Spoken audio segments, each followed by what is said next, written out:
Ayo, segera download Quran Tadabbur, tafsir dalam genggaman Anda.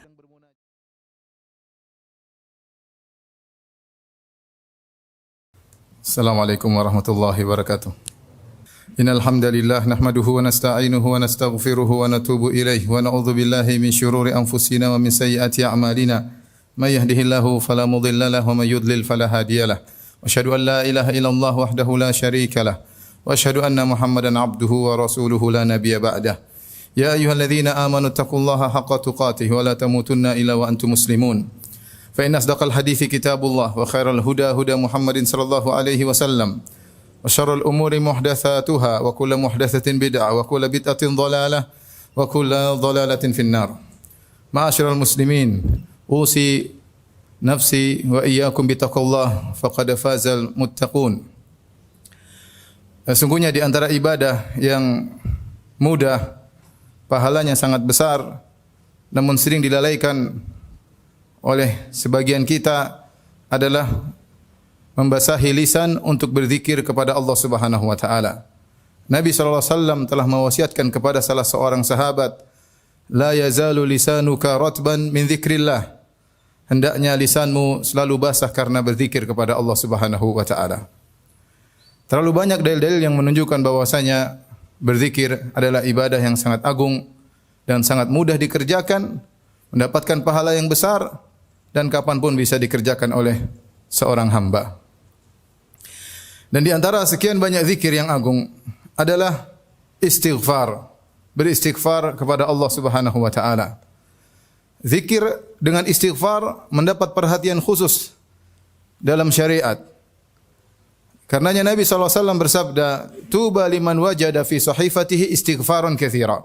Sungguh beruntung seorang yang di hari kiamat kelak mendapati catatan amalnya banyak istighfar. Dia sungguh beruntung, kata Nabi SAW. Oleh karenanya Nabi sendiri sering beristighfar. Kata Rasulullah SAW, innahu la yughanu ala qalbi wa inni la astaghfirullah fil yaumi mi'ata marrah. Sungguhnya hatiku seakan-akan tertutup. Ada sesuatu yang menutupi hati Nabi SAW, yaitu ada sesuatu yang membuat hati Nabi tidak enak.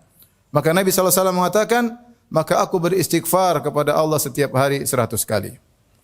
Dalam riwayat yang lain kata Nabi SAW, ya ayyuhal mu'minun tubu ila Allah, wahai orang beriman, bertobatlah kepada Allah. Fa inni atubu ilaihi fil yaumi mi'ata marrah. Sungguhnya aku bertobat kepada Allah Subhanahu wa taala setiap hari 100 kali. Kita sadar bahwasanya di zaman ini sangat mudah bagi kita untuk bermaksiat kepada Allah Subhanahu wa taala. Baik tatkala kita sedang di luar rumah maupun di dalam rumah. Karena medsos, ya, setiap orang pasti memilikinya. Dan jika seorang sudah memiliki HP, sudah memiliki medsos, dia pasti bermaksiat. Pasti bermaksiat.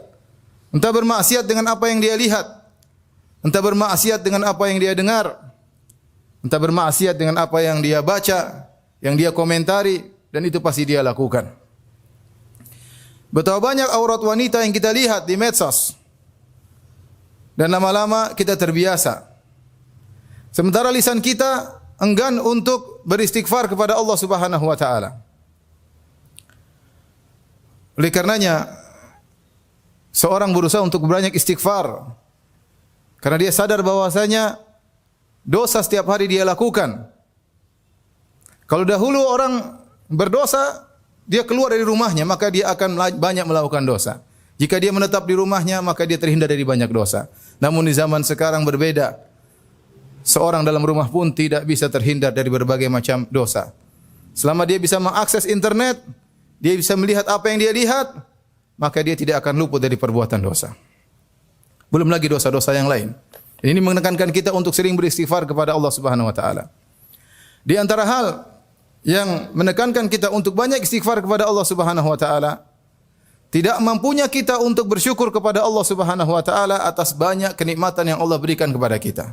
Sungguhnya setiap nikmat yang Allah berikan kepada kita wajib untuk kita syukuri. Karenanya para ulama menyebutkan di antara hikmah ketika seorang keluar dari jamban atau dari toilet kemudian dia berkata ghufranaka, ya Allah ampunanmu. Kenapa? Karena dia telah mengeluarkan kotoran dari tubuhnya. Dan itu nikmat yang luar biasa. Seandainya kotoran tersebut tertahan dalam tubuhnya, maka akan menimbulkan banyak penyakit. Dan dia tahu, ya Allah, di antara sekian banyak kenikmatan adalah Engkau bersihkan tubuhku dari kotoran ini dan aku tidak mampu untuk mensyukurinya. Maka seorang berkata, Ghufranaka, ya Allah ampunilah aku. Lihat nikmat yang Allah berikan kepada kita sangat-sangat banyak. Kalau kita mau hitung tidak akan mampu untuk kita hitung. Yang ini semua menekankan kita untuk banyak beristighfar karena tidak ada di antara kita yang mampu untuk mensyukuri nikmat tersebut dengan sebagaimana yang seharusnya. Kemudian di antara hal yang membuat kita semakin ditekan untuk beristighfar karena kita tidak bisa beribadah kepada Allah dengan yang seharusnya. Siapa yang bisa salat dengan khusyuk yang luar biasa, yang sesuai dengan keagungan Rabbul Alamin? Tidak ada yang mampu. Karenanya orang-orang salihin mereka mencontohkan kepada kita di penghujung ibadah mereka beristighfar kepada Allah Subhanahu wa taala. Lihatlah kita setiap salat, selesai salat kita beristighfar, astaghfirullah, astaghfirullah, astaghfirullah. Habis salat, bukan habis bermaksiat, tapi habis salat. Kenapa? Ya Rabbku, aku tidak mampu untuk salat sebagaimana yang Engkau kehendaki, ya Allah. Begitu aku bertakbir, pikiranku melayang kemana-mana. Astaghfirullah, astaghfirullah, astaghfirullah.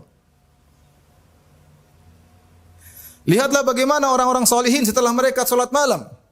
Kata Allah Subhanahu wa taala, "Wa bil ashari hum yastaghfirun."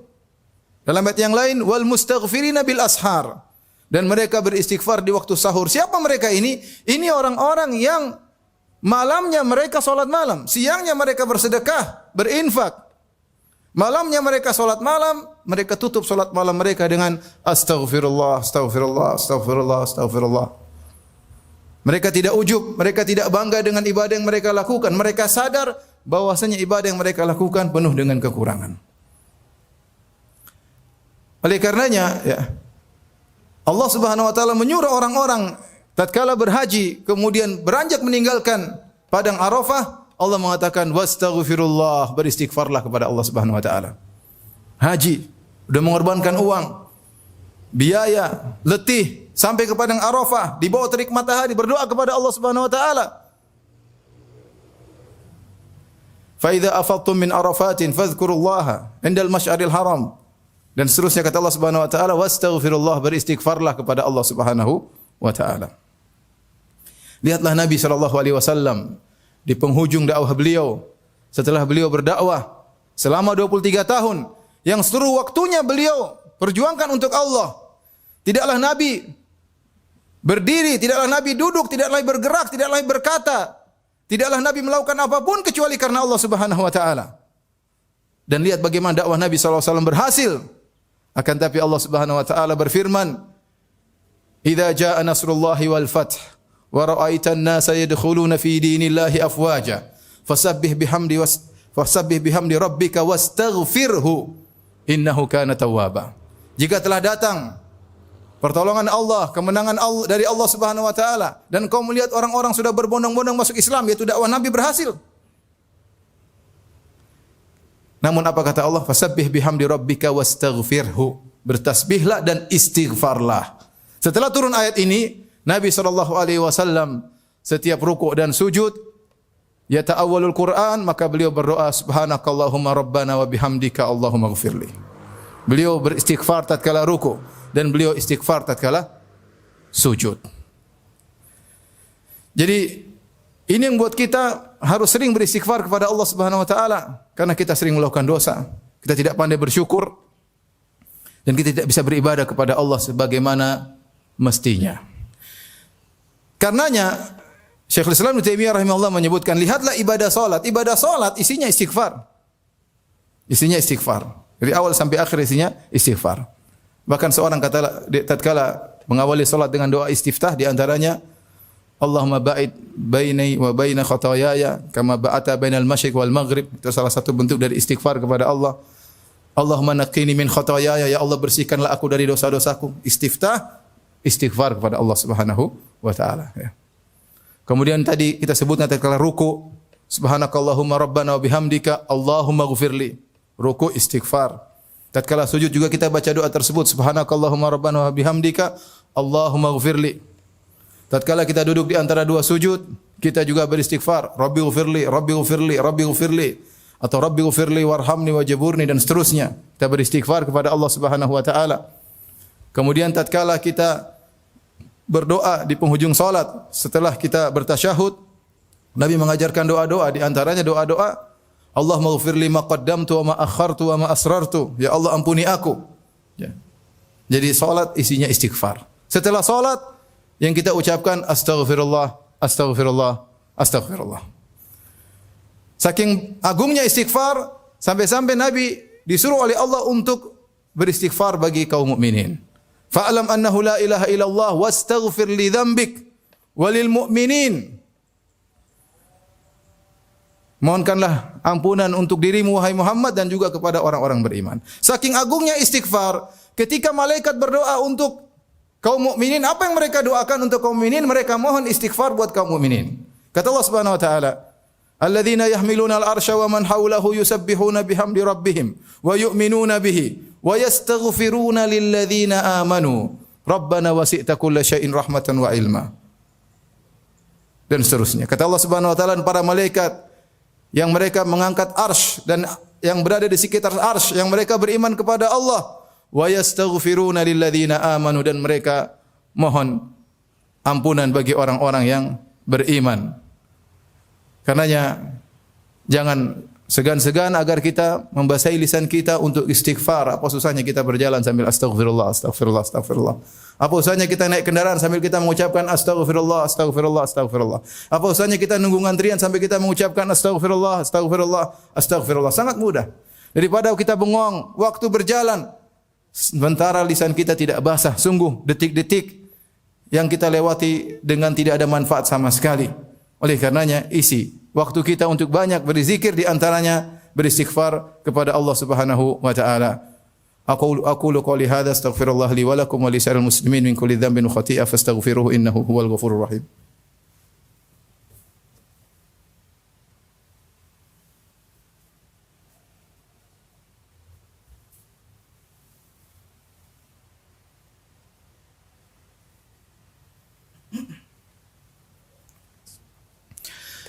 Alhamdulillahi ala ihsanihi wa syukru lahu ala taufiqihi wa amtinanihi wa asyhadu an la ilaha illallah wahdahu la syarika lahu ta'ziman li sya'ni wa asyhadu anna Muhammadan abduhu wa rasuluhu da'ala ridwanihi. Allahumma salli alaihi wa ala alihi wa ashabihi wa ikhwanihi. Para sidang Jumat yang dirahmati Allah Subhanahu wa taala, sungguhnya istighfar mendatangkan banyak faedah di dunia maupun di akhirat. Ya, di antaranya seorang yang beristighfar akan dimudahkan segala urusannya. Karenanya diriwayatkan dari Ali bin Abi Thalib radhiyallahu taala anhu, beliau berkata, "Ma nazala bala illa bidzam wa la yurfa illa bitaubah." Ya, tidaklah datang bala, ya, musibah, bencana kecuali dengan gara-gara dosa, dan tidak diangkat kecuali bertobat kepada Allah Subhanahu wa taala. Nabi Nuh berkata kepada kaumnya, "Faqultu astaghfiru rabbakum innahu kana ghaffara yursilis samaa'a 'alaikum midrara wa yumdidukum bi amwalin wa banin wa yaj'al lakum jannati wa yaj'al lakum anhara ma lakum la tarjuna lillahi waqara."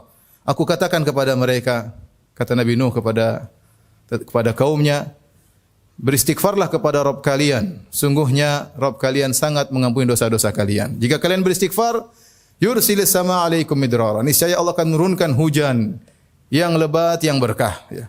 Namun tatkala mereka tidak beristighfar, Allah turunkan hujan, tapi hujan azab. Wa yumdidukum bi amwalin wa banin, dan Allah akan memperbanyak harta kalian, anak-anak kalian. Wa yaj'al lakum jannatin wa yaj'al lakum anhara. Allah akan bukakan bagi kalian kebun-kebun, keberkahan. Allah akan alirkan sungai-sungai. Ya. Ini contoh bahwasanya istighfar mendatangkan manfaat, bahkan manfaat duniawi. Karena tidaklah seorang mengalami apapun, kesedihan, kegelisahan, ya, ketakutan, kekhawatiran, maka hendaknya dia beristighfar. Karena tidak mungkin menimpa dia hal tersebut kecuali karena dosa-dosanya. Maka segera dia membasahi lisannya dengan astaghfirullah, astaghfirullah, astaghfirullah, astaghfirullah. Ini kita baru berbicara manfaat istighfar di dunia. Bagaimana lagi istighfar di akhirat? Tentu akan mengangkat derajat seseorang dengan istighfar tersebut. Ya. Oleh karenanya ada seorang diangkat surganya, dia heran di akhirat.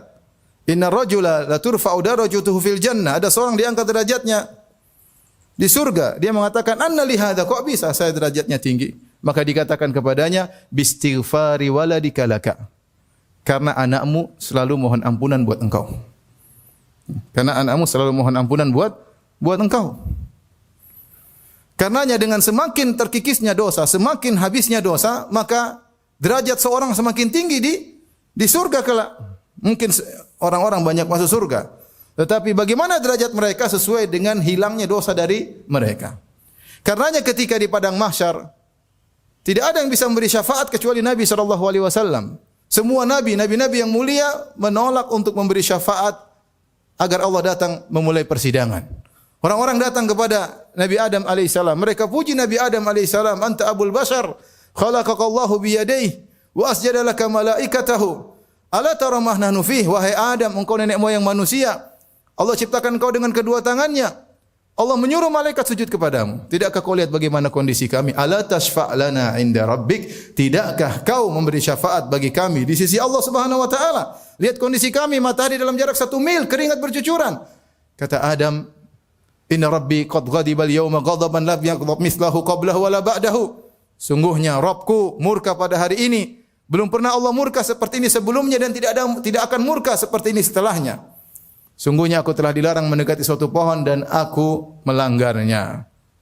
Kata Adam alaihissalam, "Nafsi, nafsi, jiwaku, jiwaku, jiwaku juga butuh syafaat. Jangankan kalian, aku juga butuh syafaat." Idhabu ila ghairi, pergilah kepada nabi yang lain. Idhabu ila Nuh, pergilah kepada Nabi Nuh. Mereka datang kepada Nabi Nuh, mereka muji Nabi Nuh. Nabi Nuh tidak bisa. Mereka pergi kepada Nabi Ibrahim, Nabi Ibrahim juga tidak bisa. Mereka kepada Nabi Musa tidak bisa. Nabi Isa tidak bisa. Sampai Nabi Muhammad SAW kemudian yang berani untuk meminta syafaat kepada Allah Subhanahu wa taala. Kenapa? Karena Nabi Muhammad SAW bersih dari segala dosa. Dosa-dosa yang telah lalu dan akan datang telah diampuni oleh Allah Subhanahu wa taala. Inna fatahna laka fatham mubina liyaghfira lakallahu ma taqaddama min dzambika wa ma ta'akhkhar. Agar Allah mengampuni dosa-dosamu wahai Muhammad yang telah lalu dan akan datang. Jadilah Muhammad adalah orang yang paling tertinggi di surga. Kenapa dia tidak memiliki dosa sedikit pun? Karena sejauh mana kita banyak beristighfar kepada Allah Subhanahu wa taala, sejauh itu pula tingkatan kita di surga kelak. Oleh karena jangan pernah ragu-ragu, jangan pernah malas untuk banyak beristighfar kepada Allah Subhanahu wa taala. Dan di antara zikir pagi petang adalah beristighfar kepada Allah Subhanahu wa taala. Kapanpun silakan beristighfar kepada Allah, terutama waktu-waktu spesial, di pagi hari, di petang hari, tatkala di waktu sahur, setelah seorang melaksanakan salat tahajud, dia duduk kemudian berkata astaghfirullah, astaghfirullah, astaghfirullah, astaghfirullah. Inna Allaha malaikatahu yusalluna 'alan nabi ya ayyuhalladzina amanu sallu 'alaihi wa sallimu taslima. Allahumma salli 'ala Muhammad wa 'ala ali Muhammad kama sallaita 'ala Ibrahim wa 'ala ali Ibrahim innaka Hamidum Majid. Wa barik 'ala Muhammad wa 'ala ali Muhammad kama barakta 'ala Ibrahim wa 'ala ali Ibrahim innaka Hamidum Majid. Warda Allahumma an khulafa'ir rasyidin alladzina qadaw bil haqq wa bihi kanu ya'dilun Abi Bakrin wa Umar wa Uthman wa Ali wa an sa'iris sahabah wa tabi'in wa anna ma'akum wa anna ma'ahum bi karamika wa judika ya akramal akramin. Allahumma a'izal Islam wal muslimin wa adhil asy-syirka wal musyrikin wa dammir a'daka a'da'ad din. Rabbana zalamna anfusana wa illam taghfir lana wa tarhamna lanakunanna minal khasirin. Allahumma aslih lana dinana alladhi huwa ismatu amrina wa aslih lana dunyana wa aslih lana dunyana allati fiha ma'ashuna wa aslih lana akhiratana allati ilaiha ma'aduna waj'alil hayata ziyadatan lana fi kulli khair waj'al mauta rahatan lana min kulli syarr. Rabbana atina fid dunya hasanah wa fil akhirati hasanah wa qina adzaban nar wa aqimus salat.